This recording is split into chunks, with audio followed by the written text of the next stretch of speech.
मित्रांनो, आज आपण इयत्ता तिसरी आपल्या सभोवतालचे जग प्रकरण 5 निवारा मानवाचा स्वाध्याय संपूर्ण उत्तरासहित पाहणार आहोत.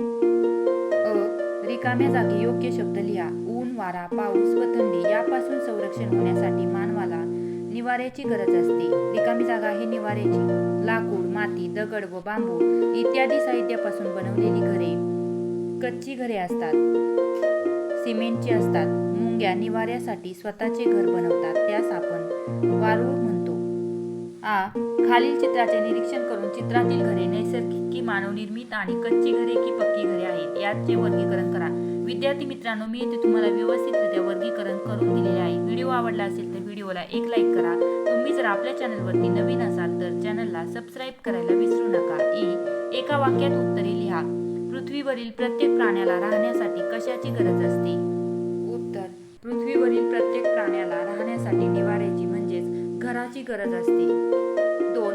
ग्रामीण भागातील घरं बांधण्यासाठी कोणकोणते साहित्य लागते? उत्तर: ग्रामीण भागात घर बांधण्यासाठी प्रामुख्याने माती, दगड, लाकूड, बांबू आणि गवत या साहित्याचा वापर होतो. 3.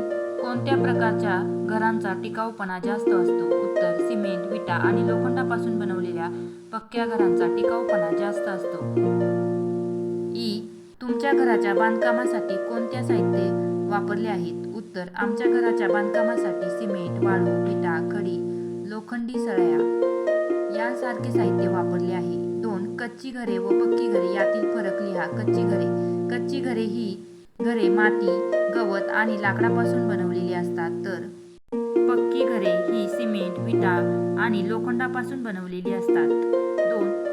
कच्ची घरे कमी काळ टिकतात आणि हवामानाचा त्यावर लवकर परिणाम होतो. घरे ती खूप मजबूत आणि जास्त काळ टिकणारी असतात. अशा रीतीने विद्यार्थी मित्रांनो, मी येथे तुम्हाला फरक लिहून दिलेला आहे. तुम्हाला घर बांधायचे असेल तर तुम्ही कोणत्या साहित्याचा वापर कराल? मला जर घर बांधायचे असेल तर मी सिमेंट, वाळू, विटा आणि लोखंडाचा वापर करून एक मजबूत पक्के घर बांधीन, जेणेकरून ते सुरक्षित आणि टिकाऊ असेल. खालील चित्रात घर बांधण्यासाठी कोणकोणत्या वस्तूंचा वापर केला आहे याची यादी करून लिहा. खाली चित्र दिलेले आहे, त्यामध्ये घर बांधण्यासाठी बांबू, माती, गवत, पाने, दगड या गोष्टींचा वापर केलेला दिसत आहे. पुढील स्वाध्याय पाहण्यासाठी आपल्या चॅनलला सबस्क्राईब करायला विसरू नका. धन्यवाद.